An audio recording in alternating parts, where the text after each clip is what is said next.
Subscribe করতে ভুলবেন না আমাদের চ্যানেলটি ডাটার রান্নাঘর।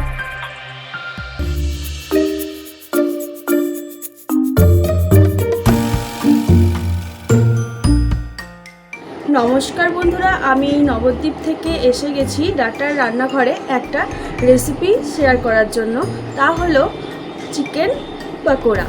তো আমি আজকে সেটাই রান্না করে দেখাবো। আর আমি আমার প্রতিদিনের রান্নায় ডাটা গুঁড়ো মশলাই ব্যবহার করে থাকি, যা দিয়ে রান্না করলে তার স্বাদ, গন্ধ আর টেস্টে অপূর্ব হয়ে থাকে। তো আমি আজকে আমার রান্নাটায় ডাটা গুঁড়ো মশলা ইউজ করছি। তো চলুন বন্ধুরা, দেখে নেওয়া যাক রেসিপিটি। বন্ধুরা, চিকেন পাকোড়া বানাতে আমার যে যে উপকরণগুলি লাগছে তা সেগুলি হলো, এখানে রয়েছে চিকেন, যা আমি ভালো করে পরিষ্কার করে ধুয়ে নিয়েছি। এটা হচ্ছে বোনলেস চিকেন নিয়েছি আমি এখানে। তো তারপর আমার লাগছে, এখানে আছে আদা বাটা, এটা রসুন বাটা, এটা লেবুর রস, নুন, চালের গুঁড়ো, বেসন, পেঁয়াজ কুচি, কাঁচা লঙ্কা কুচি। আর এখানে স্পাইসের মধ্যে আমি নিয়ে নিয়েছি জিরের গুঁড়ো, এটা চাট মশলা, এটা গরম মশলা গুঁড়ো, আর এটা হলো হলুদ। তো চলো বন্ধুরা, রেসিপিটা স্টার্ট করা যাক। আমি এটাকে ভালোভাবে ম্যারিনেট করে আধ ঘন্টার জন্য ঢেকে রেখে দেব। ফিরে আসছি আধ ঘন্টা বাদে। আমি আধ ঘন্টা বাদে ফিরে এলাম। এবার আমি বাদবাকি উপকরণগুলোকে এর সঙ্গে মিশিয়ে নেব। তো বন্ধুরা, আমি প্রথমে নিয়ে নিচ্ছি পেঁয়াজ কুচি, তারপরে দিয়ে দিচ্ছি কাঁচা লঙ্কা কুচি, তো তারপরে আমি দিয়ে নেব বেসন, দিয়ে নেব চালের গুঁড়ো, দিয়ে নেব স্বাদ মতো নুন, আর আগে থেকে নিয়ে রাখা স্পাইসগুলো এর মধ্যে দিয়ে দেব। তো এই সমস্ত উপকরণগুলো আমি ভালোভাবে এর সঙ্গে মিশিয়ে নেব।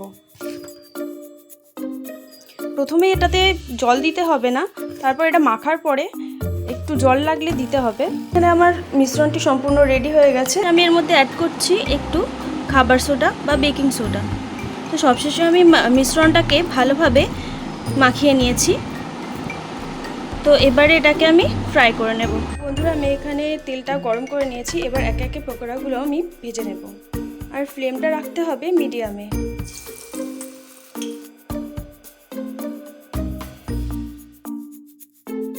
তো এক পিঠ হয়ে গেলে অপর পিঠ ভালোভাবে ভেজে নিতে হবে।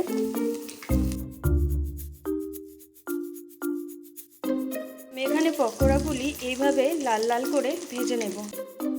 তো বন্ধুরা, আমি এটাকে একটা সার্ভিং বোলে সার্ভ করে নিয়েছি। আর গার্নিশিংয়ের জন্য ব্যবহার করেছি কিছুটা টমেটো সস আর পেঁয়াজ আর শসা। তো বন্ধুরা, আমার এখানে তৈরি হয়ে গেছে ক্রিসপি চিকেন পাকোড়া। তো বন্ধুরা, তোমাদের যদি এই রেসিপিটি ভালো লেগে থাকে তো অবশ্যই একটা লাইক করবে, আর কমেন্ট বক্সে তোমাদের মহামূল্যবান মতামতগুলি অবশ্যই জানাবে।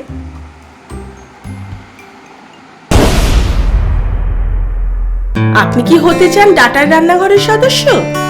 আপনার বিশেষ রেসিপিটা সব বন্ধুদের সাথে শেয়ার করতে চান? তাহলে আজকে রেসিপিটি বানিয়ে ফেলুন আপনার ডাটার রান্নাঘরে, আর সেটি রেকর্ডিং করে পাঠিয়ে দিন আমাদের এই হোয়াটসঅ্যাপ নাম্বারে। আমাদের বিচারকদের সিদ্ধান্তে যদি তা গ্রহণযোগ্য হয়, তাহলে অবশ্যই পরের পর্বে ডাটার রান্নাঘরে পাবেন আপনার তৈরি করা রেসিপিটা।